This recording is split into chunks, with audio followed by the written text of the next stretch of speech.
Hi, everyone. Welcome to the Let's Get Tender podcast. I'm your host, Marlene Elizabeth. I'm so happy that you've joined us here today. This video podcast is all about helping you to stop under-earning and start unfolding your beautiful financial potential as an entrepreneur, one brave feather at a time. Because the truth is, you are your own money wings. So in a few minutes, you're going to meet my very special guest who takes a break from his busy schedule to participate in a tender money conversation with me, packed with powerful insights, tips, and strategies for you. Entrepreneurship is an art. In order for us to thrive in our businesses and serve our clients or customers at the highest level of service possible, it's essential for we creative entrepreneurs to understand our relationship to money. And one of the simplest ways to start that is to be able to talk about money in a safe, supportive, non-judgmental space, which is why I created this show. In the bonus chapter at the end of my book, Money Wings, I share 7 common challenges that prevent entrepreneurs from successfully unfolding their financial dream. The list includes the following: an inability or unwillingness to take risks, the time and effort that it requires to consistently market, launch, and run a profitable, sustainable business. For some entrepreneurs, it's the difficulty of being able to attract capital for their projects. For other entrepreneurs, it's a lack of business management skills, or even the lack of knowledge on how to even start a business. There's also the lack of knowledge about their market or their industry. And there's also the family and or financial pressures to keep a traditional steady job, no matter how unhappy that might make you feel. But here's the thing. Every single one of these challenges, except for one, is actually the result of an inner personal choice. And it's actually less about the outside power that's preventing you or I from succeeding in our businesses.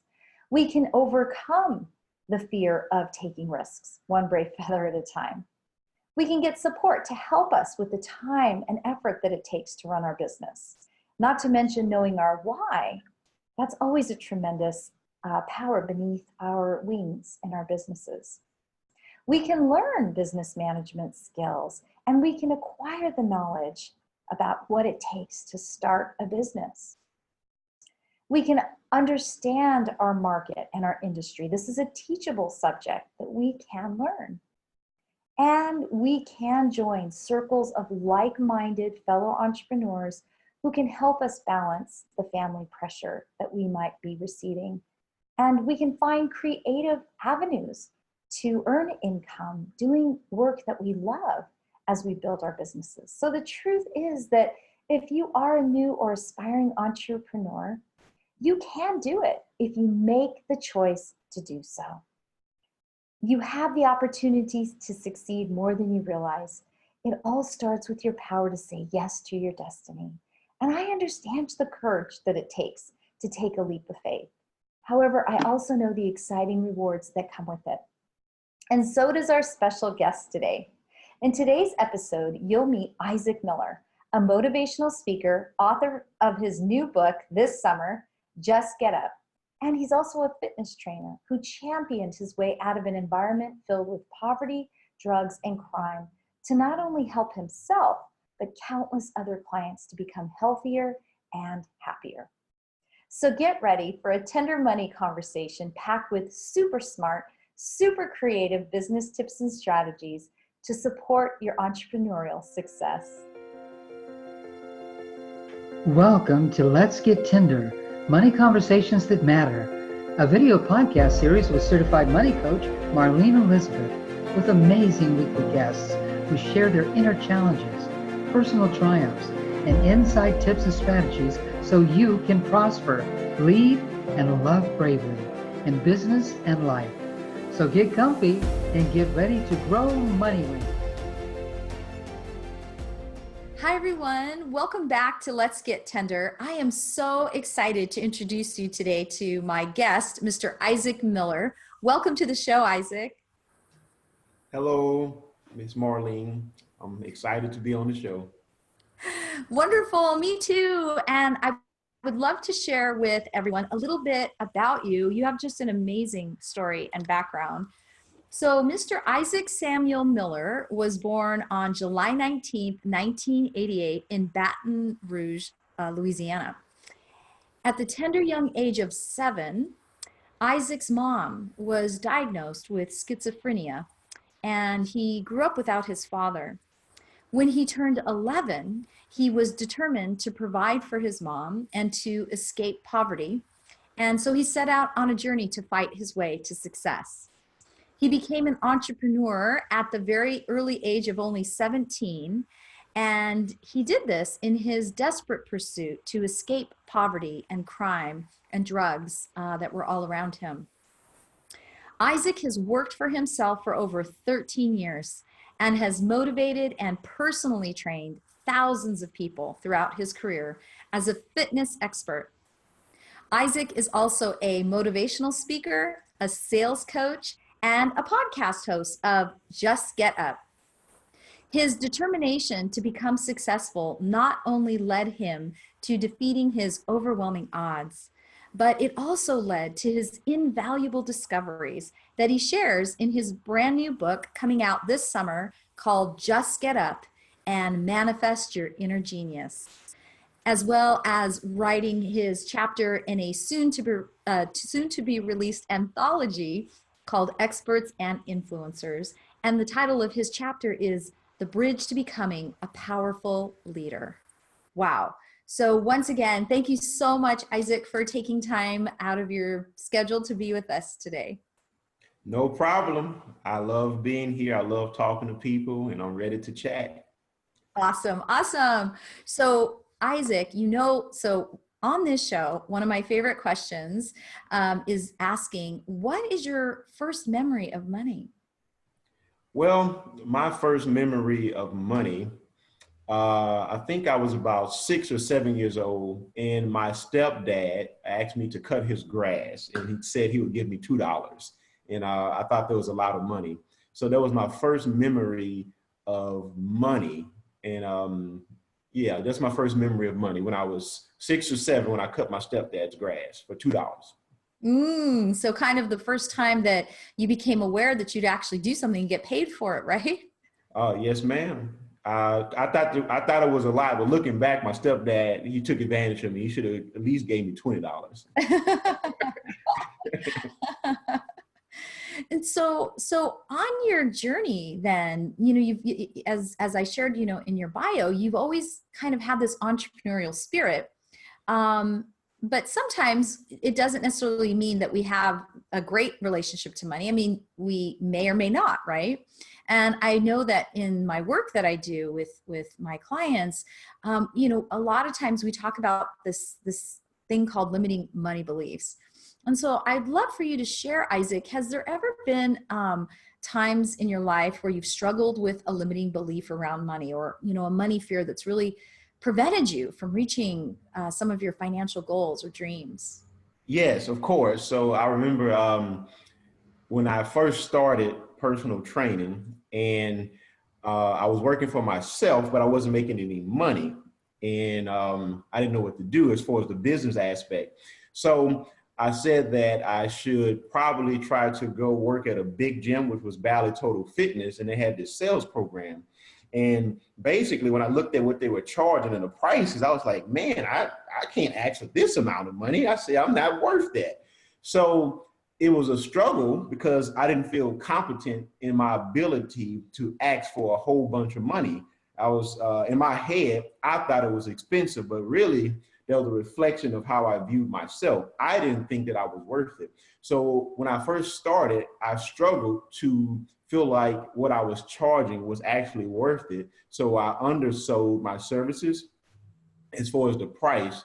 So that particular experience created an imbalance in my ability to grow, because what I was able to appreciate from that experience is that just because you're knowledgeable about something and just because you have education doesn't necessarily mean that it's going to convert into money.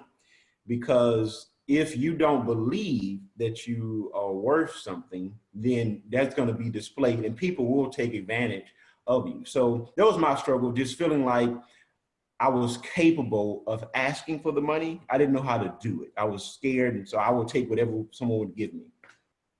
You know, this is such a great example because it's not uncommon for entrepreneurs to often undercharge for their services and to be able to separate the fact of what the value of their services are as opposed to their own self-worth and their own value. So I love this example that you've brought up.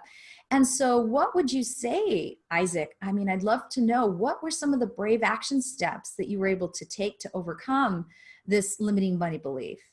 So we had this sales team, which I eventually ended up managing the sales team. I wasn't a manager at that time. So we would do role playing, and I actually would go home and do the role playing myself. So I would create these obstacles that I was scared of. And at that time, because I was younger, like 18, 19, I was a little intimidated by people who were older than me. So I automatically assumed, because of my age, that, okay, we're going to underpay him because this is what he deserves. He should just be happy to have money. So I would create little scenarios where I was asking a rich person for money, or all kinds of people who were much older than me, because I was actually comfortable asking for money from people who were my peers. So I would do a little role playing, and then I would attempt to come up with all of the objections that they would potentially tell me. And I tried to create a rebuttal for each objection. So doing it over and over and over again, and then actually applying it in real life situations eventually led to me overcoming the fear. But here is the kicker. I realized that I didn't believe in my ability to charge more because I couldn't guarantee my service. So I said, what do I need to do to guarantee my service? So I said, I need to not just understand the knowledge, but I need to apply it. So that's where I experimented on a few people. So that built my confidence by experimenting, and then eventually being able to say, okay, this is no longer experimentation. I know what I'm doing, and now I could say, pay me this because I'm competent and I'm proven. So this is really smart. And also, I'm curious, did someone teach you to do that, or was this just purely your intuition? Well, that was my intuition. I believe in having an intuitive mind, and no highlight to me, the highlight is to God.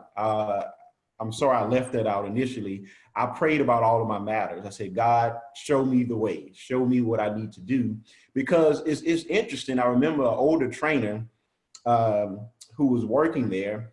He didn't help me. He walked up to me. He said, you know, I'm maybe 20, he's 40. He said, you trying to get where I am, and you have a long ways to go. So I was trying to figure out, why didn't he just help me? So I realized sometimes when, I guess maybe people think you pose a threat. So I realized that I probably couldn't talk to the people that were there, at least in this particular setting. So I put all my trust on God, and I said, God, show me what I need to do. And I sit down, I start thinking about different things. And what was revealed to me was, because until I reach a certain level, say, hey, maybe offer you some things for free, build your confidence, and go get a few people who are willing to let you apply your knowledge to them, and that'll build your confidence, and then they'll tell other people about you. So that was my strategy. No one told me that. God told me that. So. Yes. And, you know, I know that a lot of times entrepreneurs they have this relationship with spirit, God, you know, and they also have this incredible intuition, this gift that God gives entrepreneurs, you know, and sometimes if you don't follow that intuition, that's sometimes where we end up in trouble. But I want to go back to the very first thing you said as well, that you did some visioning. You actually practiced these scenarios, like you said. And this is really powerful because now today we know so much about the brain than we ever have before. And neuroscience now proves that when you recreate or even vision, you know, our imagination is so powerful that when you actually see it in your imagination, our brain believes it's true. So your way of, you know, creating these scenarios actually helped you to start feeling like you were already in that situation, so that when the situation appeared, you were prepared. I love that. And it's something simple. It doesn't cost any money. It's just a simple but very powerful way to prepare yourself. And then the other, point that you raise is that if we don't believe in ourselves first, then there's nothing that we can do to help others to believe in us then, right? We have to first believe in ourselves. And so the work that you did to help yourself feel confident in the services that you provide, and just by offering it and practicing it with people, I think that's so brilliant and amazing. So I love these tips that you share today, Isaac. So let me ask you this now. So what belief do you now hold true about money that empowers you in your business and in your life? Well, I kind of feel like certain things that I've experienced for as intuition, I'm now retrospectively able to validate it with research and actual facts. So I listen to a motivational speech every day. And I hear a lot of people such as Jim Rohn talk about things making yourself valuable. So make yourself valuable and people will pay for you. I always believed that, but I never heard any of that growing up. So looking at it now, I'm able to look back and say, hey, this is how this was done. So I think people should compare themselves to economics. Like you are literally the product. So the more in demand you are, the more money you'll make, or at least you'll have more exposure. So here's the thing, how do you become in more demand? It's only you, you're the product. You make yourself more valuable. So how do you create this value? You have to solve a problem. So what I decided to say, what do I have that could solve a problem? But not just a problem, how can I present what I have in a way that no one else can? Because I am unique and this is what I am worth and this is what I can do. So understanding that principle, making yourself valuable and not becoming a puppet of other people's personalities or how they do things, but saying that I'm special, I have something unique to offer in this field. Then you got to get creative, like you mentioned earlier, use your imagination. So in fitness, as an example, what can I do that no one else is doing? You know, so I don't need someone else to validate this. You know, what can I do that no one else is doing that I know is valuable? And the first person you have to convince is yourself, because if you don't think it's valuable, no one else will. And so that's what I would say, understanding that when your value goes up, your demand goes up. When your value goes down, your demand goes down. So look at yourself like that. You are a product, you are a service. How does the world view it? And how the world views it will dictate how valuable you become. So that's what I would say, that simple principle of making yourself valuable. And I know that's not direct steps. I know we don't have time to talk about it a lot today, but that understanding the intricate parts of making yourself valuable. No, this is powerful. It's absolutely, it's life-changing, because we can arrive at a situation and maybe groan and complain, but nobody really cares about that, right? Most people want to know, how can you add to the situation? How can you bring value? So the fact that kind of mindset, that can really be really life-changing. And it's amazing that you already have that perspective so young in your life. Because just think of, we're on this earth with such a short amount of time. And so to be able to bring such incredible value to the world so young already, it's really exciting to see.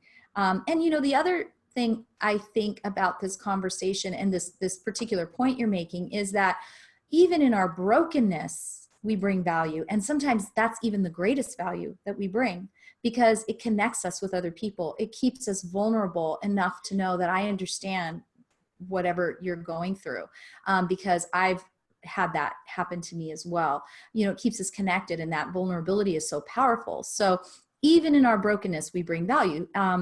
And so I love what you're sharing here, Isaac. So do you have some lessons that you've learned? You've been in business for quite a while now.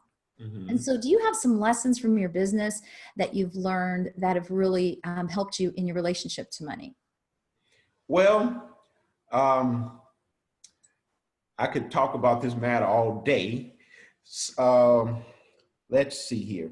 So I like to use illustrations. Jesus taught with illustrations. He's the greatest teacher of all time, so we can definitely learn something from him. Yeah. So I like to think of myself as a vending machine, and I'm on display. And where do people put this? Where normally where people, it can be seen, people are waiting, but normally it's always in a situation where it's going to meet a need. So, but here's the thing. On the vending machine, it has several items, and they all have a number and a price. So it means it has an identity.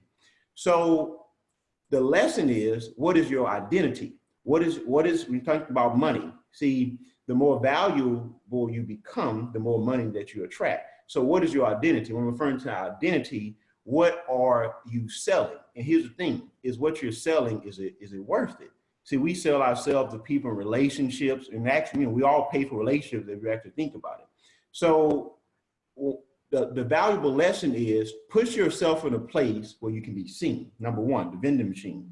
Now, when I'm talking about being seen, I'm not talking about you have to have thousands of people if that's your goal.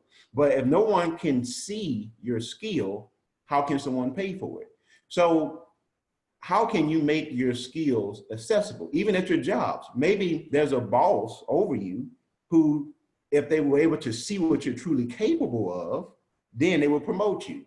So maybe you have a service that someone needs, but no one can see it. So you have to figure out how to make yourself visible and put yourself in a situation like a vending machine where it can be seen as a need. Then when people see it, what's the identity? So the identity is going to be solving a problem, and then they're going to see, well, what's the value of it? How much does it cost? How does it compare to the other services? And here's what you must do. You must separate your service by always doing a little more than what you're paid for. You know, because most people can sense when you're not being genuine, it's not coming from the heart. But that's how you separate yourself. Put yourself in a place where you can be seen, identify your product, do more than what you're paid for, and always put yourself in a situation where you can be seen and there's a need. There's a need. So those are the valuable lessons that I would give, and also being patient and no matter having a no matter what attitude. So I'm gonna make this thing happen. That's the kind of attitude that you need to have. I love it. I love it. I like this vending machine illustration. That's really creative, and it's so true when you think about it.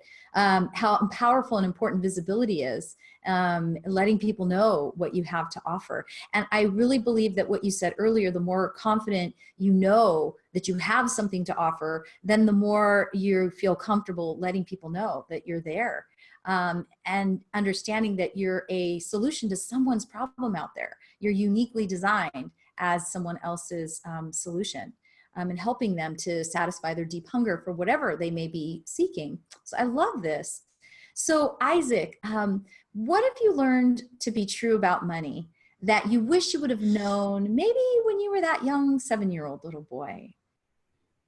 Well, I have a twofold response to this, because I truly believe that when we meditate on the past too much, it interferes with our future. Because to me, true forgiveness is forgiving or letting go of the fact that your past could be any better.